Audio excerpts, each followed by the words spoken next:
Hello everyone, আমি রুদ্রাক্ষী। আজকে আমি বাড়িতে পেঁয়াজ রসুন দিয়ে ইঁচড় রান্না করেছিলাম, তো সেটাই শেয়ার করলাম। এর আগের দিন আমি রান্না করেছিলাম নিরামিষভাবে, তো আজকে একদম আমিষভাবে করেছি। তার জন্য প্রথমে আলুটা নুন আর হলুদ দিয়ে আমি ভেজে নিচ্ছি, একদম ভালো মতন করে ভেজে। আজকে আর কালকের মতন ভুলটা করিনি। কালকে আমি একটু খুব বড়োভাবে একটা ব্লান্ডার করে ফেলেছিলাম, সেই জন্য আজকে আর সেটা একদমই করিনি। সেই জন্য আলুটা ভেজে আমি তুলে নিয়ে ওই তেলের মধ্যে শুকনো লঙ্কা, জিরে আর তেজপাতা আর গোটা গরম মশলা ফোড়ন দিয়ে দিয়েছি। সরি আমি জিরেটা প্রথমে দিতে ভুলে গিয়েছিলাম, আমি পরে দিয়েছি। তো তার মধ্যে আমি পেঁয়াজ দিয়েছি, পেঁয়াজের মধ্যে একটু নুন দিয়ে পেঁয়াজটা এবার ভালো মতন করে ভেজে নেব, একদম লাল লাল করে ভেজে নেব, যাতে পেঁয়াজটা একটুও কাঁচা না থাকে। তো দেখো পেঁয়াজটা আমি লেগেছিলো একটার সাথে একটা, আমি তাকে একদমই ছাড়িয়ে নিয়েছি। দিয়ে আমি পেঁয়াজটা একদম বাদামি রং হয়ে গেছে যখন, ততক্ষণ পর্যন্ত আমি নাড়াচা দিয়ে ভেজেছি। তারপর আমি একটা টমেটো দিয়েছি, টমেটোটা দিয়েও একটু ভালো মতন করে ভেজে নিয়েছি।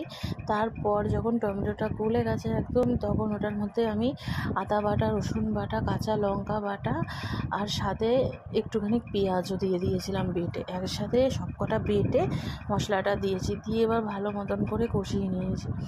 যতক্ষণ না ভালো মতন করে কষানো হয়েছে ততক্ষণ ধরে কষিয়েছি। তো দেখো মশলাটা কষানো হয়ে গেছে। তারপর আমি এর মধ্যে জিরের গুঁড়ো আর লঙ্কার গুঁড়ো দিয়ে দিচ্ছি, আর হলুদ তো আমি আগেই দিয়েছিলাম, সেজন্য দিইনি।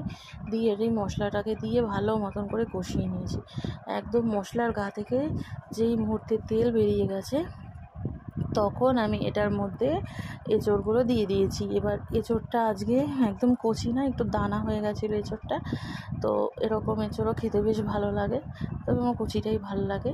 তো এঁচড়টা দিয়ে এবার মশলার সঙ্গে এঁচড়টাকে ভালো মতন করে কষিয়ে নিচ্ছি। মশলার গায়ে লেগে গেছে, দেখতেই পাচ্ছ তোমরা সবাই। তো ভালো মতন করে কষানো হচ্ছে এখন।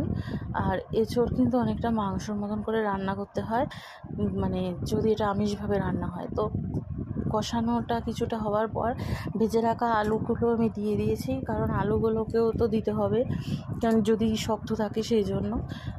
তারপরে আলুর সঙ্গে এঁচড়টাকে আমি ভালো মতন করে কষিয়ে নিয়েছি। অনেকক্ষণ ধরে নাড়াচাপা দেওয়ার পর আমি তারপর এটার মধ্যে পরিমাণ মতন জল দিয়েছি, কারণ এঁচড় আর আলুটা সেদ্ধ হবে। সেদ্ধ হওয়ার মতন একদম খুব বেশি না, আবার খুব কমও না, এঁচড়গুলো যাতে ডুবে যায় একদম সিদ্ধ হওয়ার জন্য, সেই রকম অনুপাতে আমি জলটা দিয়েছি। জলটা দিয়ে কিছুক্ষণ ফুটেছে। ফোটার পর এসে আমি আবার এঁচড়টা একটু ওপর নিচ করে দিলাম, কারণ না হলে নিচেরগুলো সিদ্ধ হবে, উপরেরগুলো হবে না, যেহেতু সমস্ত তো ডুবে যায়নি। তারপর আমি ভালো মতন করে নাড়াচাড়া করেছি। তো ঝোলটা দেখো একদম অনেকটা নিচের দিকে নেমে গেছে। তারপর আমি এটা দেখে নিলাম আলুগুলো কেটে যে আলুও সিদ্ধ হয়ে গেছে, এঁচড়ও মোটামুটি ভালো মতন করেই সিদ্ধ হয়ে গেছে। তো যেহেতু ঝোলটা এখনও অনেকটা পরিমাণ আছে, তাই জন্য আমি এবার উপর থেকে একটু ঘি ছড়িয়ে দিলাম, কারণ ঝোল আছে এখনও কষাতে হবে। তো ঘিটা দেওয়ার পর কিছুক্ষণ ধরে আবার একটু মিশিয়ে দিলাম, যাতে ঘিটা সব কিছুর সাথে একদম মিশে যায়, আর এঁচড়ে ঘি না দিলে ভালো লাগে না। তো আবার নাড়াচাড়া করার পর এবার গরম মশলার গুঁড়ো দিচ্ছি। এঁচড়ে গরম মশলা গুঁড়ো না দিলে ভালো লাগবে না একদম খেতে। তো অনেকটা পরিমাণে গরম মশলা দিয়ে এবার গরম মশলাটা কিন্তু এঁচড়ের সঙ্গে একদম মিশিয়ে নেব ভালো মতন করে, ওপর নিচ করে, যাতে প্রত্যেকটা জায়গায় গরম মশলাটা চলে যায়। তাহলে আর কি রান্নাটা একটা ব্যালেন্স হয়ে যাবে। তো একটু নাড়াচাড়া করার পর আমি এটার মধ্যে একটু কর্নফ্লাওয়ার দিয়েছিলাম, কর্নফ্লাওয়ার দিয়ে আর একটু ভালো মতন করে নাড়াচাড়া করে নেওয়ার পর দেখো ঝোলটা কিন্তু একদম নেই, একদম কষা গ্রেভিটা অনেক কমে গেছে। তো এইরকম লেভেলের হয়েছে। তো আমার এঁচড় আমিষভাবে এঁচড় রান্না হয়ে গেল। এটা দিয়ে ভাত দিয়ে খেতে দারুণ লাগবে। তোমরা এইভাবে রান্না করতে পারো, ভালো লাগলে শেয়ার করো। ধন্যবাদ।